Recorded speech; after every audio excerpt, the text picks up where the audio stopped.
America के Boston शहर में एफबीआई के साइबर क्राइम लैब में रात का सन्नाटा पसरा हुआ था, सिवाय उन कंप्यूटरों के जिनकी स्क्रीन्स पर नियॉन ब्लू रोशनी और गिरती डिजिटल कोड्स एक अलग ही कहानी सुना रही थीं। उन्हीं कोड्स के बीच कुछ ट्रांजैक्शंस बार बार पकड़ में आ रही थीं। सिंगापुर से एक सिग्नल, दुबई से दूसरा और वाराणसी इंडिया से तीसरा। तीनों का एक ही नाम पर कनेक्शन रुक रहा था। नेहा शर्मा। एफबीआई के साइबर क्राइम एक्सपर्ट डेविड अपनी स्क्रीन पर झुका हुआ था। उसके चेहरे पर नियॉन लाइट्स की हल्की चमक पड़ रही थी और आंखों में एक ही सवाल चल रहा था। एक 22 साल की लड़की दुनिया के 3 हिस्सों में लाखों डॉलर की ट्रांजैक्शंस कैसे कर रही है? डेविड की उंगलियां तेजी से कीबोर्ड पर दौड़ने लगीं। स्क्रीन्स पर एक एक करके लॉग्स खुलने लगे और फिर एक स्क्रीन पर नेहा की तस्वीर चमक उठी। उसके नाम के नीचे लाल अक्षरों में लिखा था, suspect, high risk. FBI lab की टेंशन अचानक कई गुना बढ़ गई, क्योंकि जिस लड़की की तस्वीर स्क्रीन पर थी वो बोस्टन की एक सिंपल कॉलेज स्टूडेंट थी, जिसके खिलाफ अब इंटरनेशनल फ्रॉड का इल्जाम था। डेविड के सामने डिजिटल मैप खुला था। उस मैप पर नियॉन रेड लाइंस खींची थीं। बॉस्टन से सिंगापुर, सिंगापुर से दुबई और दुबई से वाराणसी। और इन सारी लाइंस का सेंटर पॉइंट था नेहा शर्मा। एफबीआई के सिस्टम में अलर्ट्स बजने लगे। नेहा अब एफबीआई की सस्पेक्ट लिस्ट में सबसे ऊपर थी, क्योंकि एफबीआई के लिए 2 ही पॉसिबिलिटीज थी। या तो नेहा खुद रेड मिरर सिंडिकेट की मेंबर थी, या कोई और उसकी आइडेंटिटी पहनकर दुनिया को ठग रहा था। लेकिन सच्चाई क्या थी, ये कोई नहीं जानता था। उधर इंडिया में वाराणसी साइबर क्राइम सेल के ऑफिस में एसीपी प्रकाश सिंह अपनी मेज पर झुके बैठे थे। फाइलों का ढेर, स्क्रीन्स पर ब्लिंकिंग डेटा और चारों तरफ एक ही टेंशन की हवा। एसीपी प्रकाश सिंह, उम्र करीब 45 साल, आईपीएस यूनिफॉर्म में स्टार्स की चमक और माथे पर पसीना।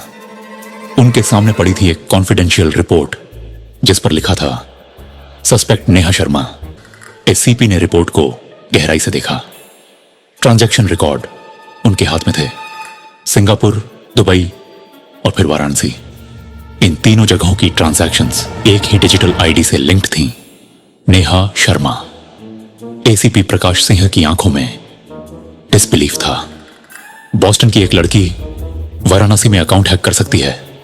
उन्होंने धीरे से फाइल बंद की, पर दिमाग में सवालों का शोर बढ़ता ही जा रहा था। उन्होंने साइबर टीम को इंस्ट्रक्शंस दी।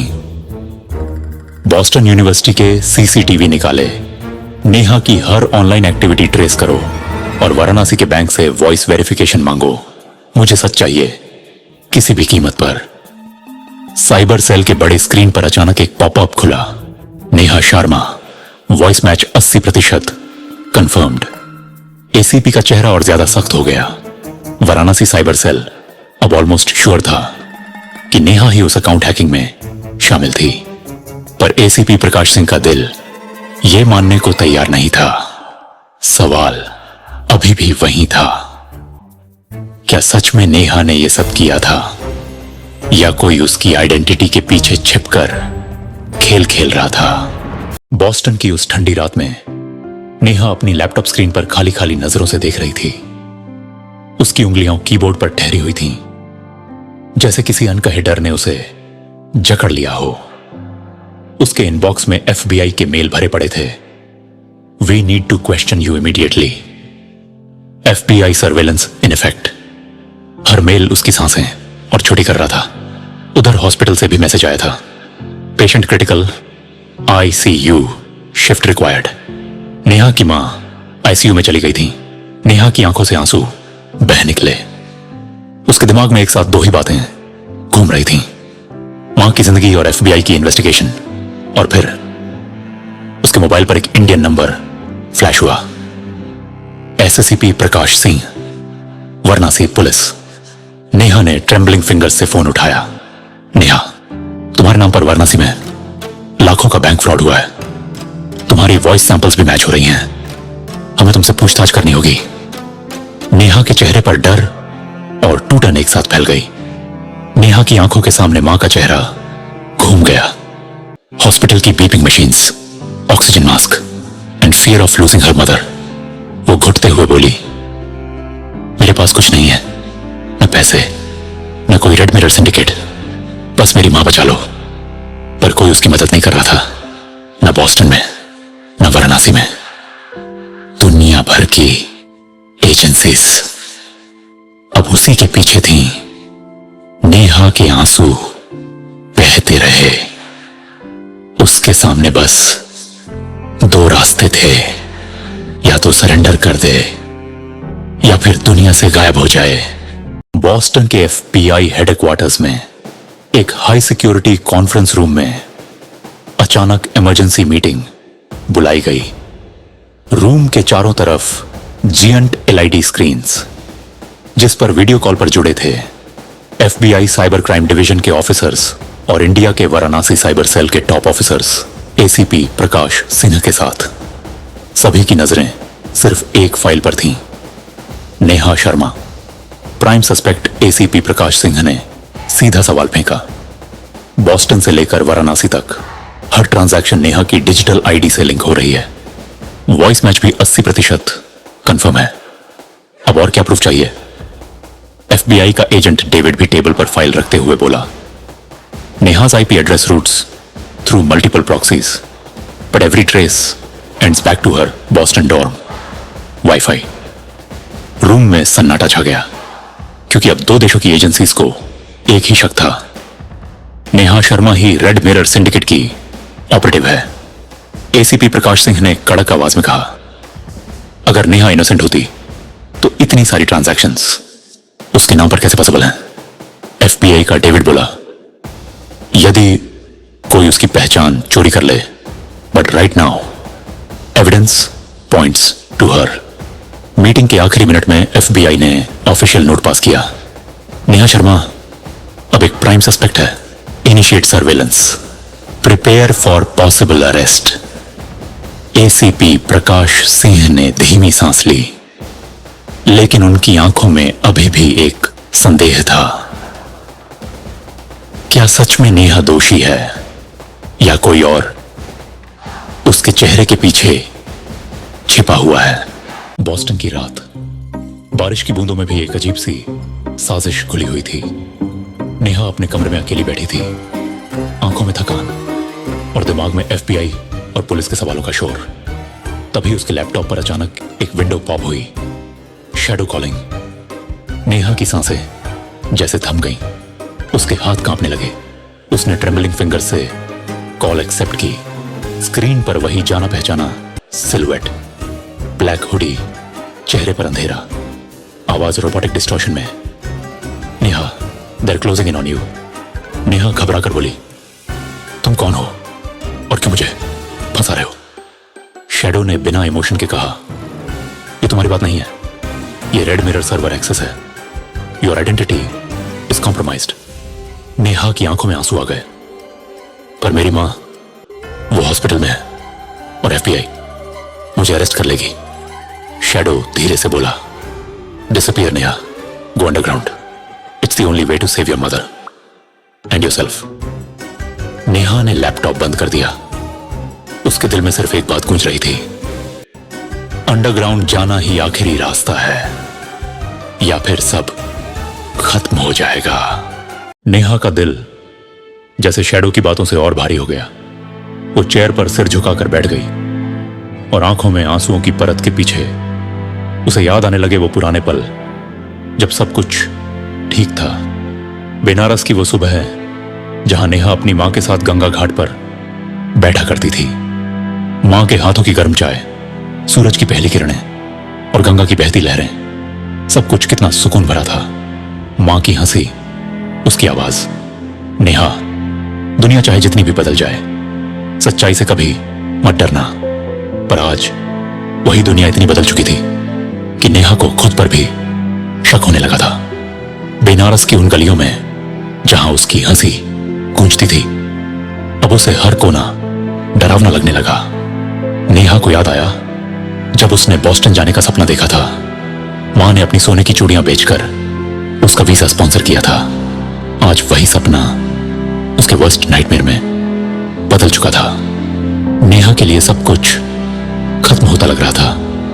उसकी मां आईसीयू में, पुलिस और एफबीआई उसके पीछे, और पूरी दुनिया उसे एक क्रिमिनल मान रही थी। वो बस एक ही बात सोच रही थी, काश मां के कहे पर चली होती, सच्चाई से कभी मत डरना। बॉस्टन की वो रात बारिश से और भी भारी हो गई थी। इमारतों के बीच पुलिस सायरन्स की गूंज और नियॉन लाइट्स की चमक हर तरफ एक ही बात बता रही थी, किसी का पीछा किया जा रहा है। नोहा अपने डॉर्म से निकलकर भीड़ में छिपने की कोशिश कर रही थी। उसकी आंखें हर तरफ घूम रही थी, जैसे उसे यकीन हो कि कोई उसे देख रहा है। उसी वक्त एफबीआई सर्वेलेंस वैन एक एली में खड़ी थी। अंदर बैठे थे 4 एफबीआई एजेंट्स। मॉनिटर्स पर नेहा का लाइव फुटेज चल रहा था। एजेंट डेविड ने हेडसेट एडजस्ट किया। वह दक्षिण की ओर ट्रेमोंट स्ट्रीट पर जा रही है। नेहा ने सबवे की ओर भागने की कोशिश की, पर एफबीआई एजेंट्स पहले ही वहां पहुंच चुके थे। एफबीआई की हर कैमरा ग्रिड, हर सीसीटीवी, हर वाईफाई हॉटस्पॉट अब सिर्फ एक ही टारगेट को ट्रेस कर रही थी, नेहा शर्मा। नेहा को एहसास हो गया था, वो जहां भी जाएगी किसी न किसी कैमरा की नजर में रहेगी। उसके चेहरे पर खौफ और थकावट दोनों साफ थे। बोस्टन की गलियों में नेहा अकेली नहीं थी। हर नियॉन लाइट के पीछे, हर कॉर्नर पर कोई न कोई उसकी एक एक हरकत पर नजर रख रहा था। नेहा ने सबवे की सीढ़ियां उतरते हुए एक पल को सोचा, अब कहां जाऊं। बॉस्टन की वो रात नेहा के लिए सबसे लंबी रात बन चुकी थी। बारिश अब थम चुकी थी, पर नेहा के दिल में डर की बारिश और भी तेज हो रही थी। नेहा वापस अपने डॉर्म रूम में लौटी। उसने दरवाजा लॉक किया और सांसें तेज होती चली गईं। उसके माइंड में सिर्फ एक ही वॉइस गूंज रही थी, शैडो की voice. Disappear Neha, go underground, it's the only वे। नेहा ने आंसू पोंछे। उसकी आंखों में अब डर की जगह एक अलग सी चमक थी। नेहा ने लैपटॉप खोला। उसने ब्राउजर में एक हिडन यूआरएल टाइप किया, शैडोनेट। यह वही डार्क वेब पोर्टल था जहां दुनिया के सबसे खतरनाक हैकर्स एक्टिव थे। नेहा ने अपने पुराने कोडिंग टूल्स निकाले, एक नया यूजर नेम क्रिएट किया, माया हन्नोन, और डिजिटल फिंगरप्रिंट चेंज करने के लिए वायरल मशीन्स सेटअप करने लगी। नेहा अब नेहा शर्मा नहीं रहना चाहती थी। उसे एक नई आइडेंटिटी चाहिए थी, जिससे वो एफबीआई और इंडियन साइबर सेल की नजरों से गायब हो सके। उसने अपनी वॉइस मॉड्यूलेशन सॉफ्टवेयर एक्टिवेट किया, फेशियल मॉर्फिंग टूल्स रन किए। अब उसकी आवाज और चेहरा किसी और का हो चुका था, पर एक सवाल अब भी उसे तोड़ रहा था, क्या ये सब करना सही है, या मैं सच में क्रिमिनल बन रही हूं। नेहा की उंगलियां कीबोर्ड पर रुक गईं। उसकी आंखों में एक अजीब सा खालीपन था, पर अगले ही पल उसने अपनी हुडी और बैकपैक उठाई और लैपटॉप बंद करते हुए सिर्फ एक बात बोली, अब किसी को पता नहीं चलेगा मैं कौन हूं। बॉस्टन की रात अब और भी गहरी हो चुकी थी। नेहा के कमरे में हर चीज उल्टी पलटी पड़ी थी, जैसे किसी तूफान ने सब बिखेर दिया हो। पर नेहा के चेहरे पर एक अजीब सी डिटर्मिनेशन थी। उसने लैपटॉप फिर से खोला, शैडोनेट पर एक नया डिजिटल आईडी खरीदा। नाम माया ओबेरॉय, राष्ट्रीयता Canadian, background freelance data analyst. Neha ने सारी डिजिटल फुटप्रिंट्स मिटाई, सोशल मीडिया डिलीट किया, बैंक अकाउंट्स फ्रीज कर दिए और बॉस्टन यूनिवर्सिटी के पोर्टल्स में अपना एक्सेस खुद ही हैक करके इरेज कर दिया। नेहा अब ऑफिशियली एग्जिस्ट नहीं करती थी। दुनिया के रिकॉर्ड्स में नेहा शर्मा मर चुकी थी। अब सिर्फ एक नाम बचा था, माया ओबेरॉय। नेहा ने अपना लुक बदल दिया, ब्लैक विग पहनी, लेंसेज से आंखों का रंग चेंज किया और हुडी की जगह लेदर जैकेट पहन ली। वो अपनी सारी कैश सेविंग्स लेकर बॉस्टन स्ट्रीट्स में निकल पड़ी। हर कदम पर उसके दिमाग में एफबीआई की इमेजेस फ्लैश हो रही थीं। पर उसने अपना कदम नहीं रोका। सुबह स्टेशन के बाहर पहुंचकर उसने शैडो को एक एनक्रिप्टेड मैसेज भेजा, माया ओबेरॉय लिविंग बोस्टन। शैडो ने बस एक ही लाइन रिप्लाई की, good, don't look back. Neha अब माया बन चुकी थी और इस नई आइडेंटिटी के साथ वो अंडरग्राउंड होने जा रही थी, क्योंकि दुनिया के लिए नेहा शर्मा अब ऑफिशियली गायब हो चुकी थी। बॉस्टन की वो रात अब नेहा के लिए एक नई दुनिया का दरवाजा खोलने जा रही थी। वो अब माया ओबेरॉय बन चुकी थी। नाम बदला, चेहरा बदला और जिंदगी भी। नेहा एक पुराने एली के अंदर दाखिल हुई। एक रस्टेड डोर के ऊपर फेंट नियॉन साइन टिमटिमा रहा था, द रेड मिरर कैफे। ये कोई ऑर्डिनरी कैफे नहीं था। यहां दुनिया के सबसे डेंजरस हैकर्स, डेटा ब्रोकर्स और क्रिमिनल्स आते थे। हर टेबल पर लैपटॉप्स खुले थे, स्क्रीन्स पर फास्ट कोड रन हो रही थी। लैंग्वेजेस रशियन, चाइनीज, अरबिक सब एक साथ गूंज रही थी। नेहा ने शैडो को तलाशती नजर दौड़ाई। एक डार्क कॉर्नर में ब्लैक हुडी पहने शैडो बैठा था। शैडो ने उसे सिर्फ एक लाइन में वेलकम किया, welcome to the real red mirror Maya.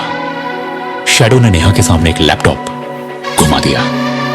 Screen पर रेड मिरर सिंडिकेट की कोर नेटवर्क खुली थी।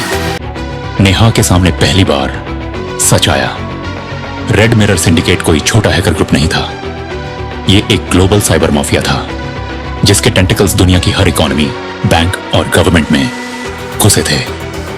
शैडो बोला, your identity was stolen because you are perfect pet, Indian, tech genius, Boston student. No one suspects you'd join us willingly। Neha गहरी सांस लेकर बोली, तो तुम लोग कौन हो और मुझसे क्या चाहते हो? शैडो धीमे स्वर में बोला, red mirror needs you and if you want to save your mother you will work for us. Neha के लिए सब कुछ एक झटके में बदल गया था। वो इनोसेंट कॉलेज स्टूडेंट नहीं रही। अब उसके सामने था रेड मिरर सिंडिकेट का दरवाजा।